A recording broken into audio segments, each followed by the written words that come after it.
Hi guys, welcome back my YouTube channel Keli rocks. Guys, നമ്മളിന്ന് ഉണ്ടാക്കാൻ പോകുന്നത് ഒരു 1.5 കിലോ ചമ്മന്തിപ്പൊടിയുടെ ഓർഡർ ഉണ്ട്.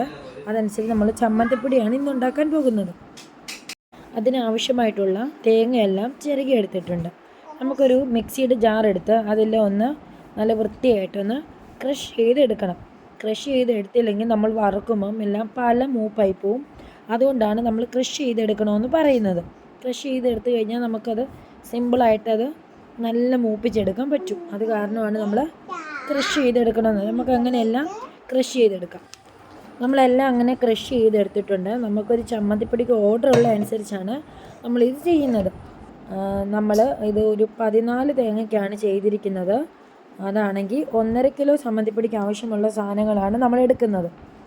ആവശ്യത്തിനനുസരിച്ച് കറിവേപ്പില ഇടണം.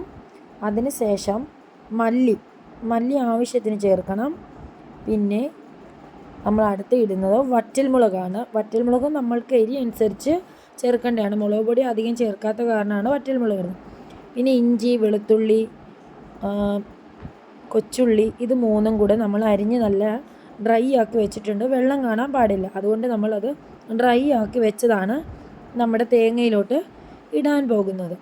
ഇട്ട് നല്ലതുപോലെ നമ്മളൊന്ന് മിക്സ് ചെയ്തെടുക്കണം.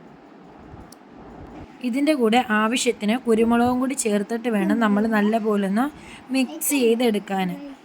നമ്മളത് പറയാൻ വിട്ടുപോയതാണ്. ഇത് നമ്മളിപ്പോൾ മിക്സ് ചെയ്തെടുത്തിട്ടുണ്ട്. നല്ലതുപോലെ മിക്സ് ചെയ്ത് എല്ലാ ഭാഗത്തും ഒരേ പോണക്കാവുന്നിടം വരെ നല്ലപോലെ മിക്സ് ചെയ്ത് വേണം എടുക്കാൻ. അപ്പം നമ്മൾ നല്ലതുപോലെ അത് മിക്സ് ചെയ്തെടുത്തിട്ടുണ്ട്. നമ്മൾ വെളിയിൽ അടുപ്പിൽ വെച്ചിട്ടാണ് ചമ്മന്തിപ്പൊടി ഉണ്ടാക്കുന്നത്. വിറകടുപ്പിൽ വെച്ചിട്ടാണ് ഉണ്ടാക്കുന്നത്. അതുകൊണ്ട് നമുക്ക് വിറകടുപ്പൊക്കെ കത്തിച്ചിട്ട് വെളിയിലോട്ട് കൊണ്ടുവയ്ക്കാം. നമ്മൾ വിറകടുപ്പൊക്കെ കത്തിച്ച് വെളിയിലൊക്കെ വെച്ചിട്ടുണ്ട്. ചെറിയ തീയിൽ കണ്ട് അത് നമ്മൾ നല്ലപോലെ മിക്സ് ചെയ്ത് കൊടുക്കണം. വലിയ തീ കൂട്ടിയിട്ട് കഴിഞ്ഞാൽ അത് പലയിടത്തും പല മൂപ്പായി പോവും, കരിഞ്ഞു പോകാൻ സാധ്യതയുണ്ട്. നമ്മൾ കൂടുതൽ ചമ്മന്തിപ്പൊടി ഉള്ളത് കാരണം നമ്മൾ ചെറിയ തീയിൽ ഇങ്ങനെ ഇട്ട് മിക്സ് ചെയ്ത് എടുക്കണം. മിക്സ് ചെയ്ത് അങ്ങനെ എടുത്തില്ല എന്നുണ്ടെങ്കിൽ അടിക്ക് തീ കയറും, പിന്നെ കങ്ങൽ വീഴും, പിന്നെ ആ ഒരു കരിഞ്ഞ ടേസ്റ്റ് ആയിരിക്കും വരുന്നത്. നമ്മൾ ഇത്രയും ഉള്ളത് കൊണ്ടാണ് അത്രയും തീ കൊടുത്തിരിക്കുന്നത്. കുറച്ച് തേങ്ങയ്ക്കൊക്കെ ആണെന്നുണ്ടെങ്കിൽ കുറച്ച് തീ കൊടുത്താൽ മതിയാവും. നമ്മളിതുപോലെ നല്ലപോലെ മിക്സ് ചെയ്തെടുത്തൊരു ബ്രൗണി ഷെയ്ഡായി വരുന്നുണ്ട്. നിങ്ങൾക്ക് കാണുമ്പോൾ അറിയാം. കുറേ നേരം നമ്മളിങ്ങനെ മിക്സ് ചെയ്തുകൊണ്ടേ ഇരിക്കണം. ഇതിപ്പോൾ ഞാൻ വെച്ചിട്ടൊരു 3/4 മണിക്കൂറാവുന്നു. 3/4 മണിക്കൂറായപ്പോഴാണ് ഈ കളർ ചേഞ്ച് വന്നിരിക്കുന്നത്. നിങ്ങളതുപോലെ ശ്രദ്ധിച്ച് നോക്കി വേണം ചെയ്യാൻ. നമ്മുടെ അങ്ങോട്ടോ ഇങ്ങോട്ടോ നമ്മുടെ ശ്രദ്ധ പോയി കഴിഞ്ഞാൽ തീ കയറും. കണ്ടില്ലേ, നല്ലപോലെ അതെല്ലാ ഭാഗത്തും നല്ലതുപോലെ മൂത്ത് വന്നിട്ടുണ്ട്. എല്ലാ ഭാഗത്തും ഒരേ കളർ കണ്ടില്ലേ. നമ്മളതുപോലെ മിക്സ് ചെയ്ത് കൊടുത്തില്ലെന്നുണ്ടെങ്കിൽ പലയിടത്തും പല മൂപ്പായിപ്പോൾ. അതുമല്ല നമ്മൾ വിറകടുപ്പിൽ വെക്കുമ്പോഴത്തേന് തീ അത്യാവശ്യം ചൂട് പിടിച്ചു കഴിഞ്ഞാൽ നമ്മുടെ പാത്രത്തിന് നല്ല ചൂടായിരിക്കും. ചെറിയൊരു തീ മതിയായിരിക്കും. പിന്നെ അത് നമ്മളത് മിക്സ് ചെയ്തെടുക്കാം.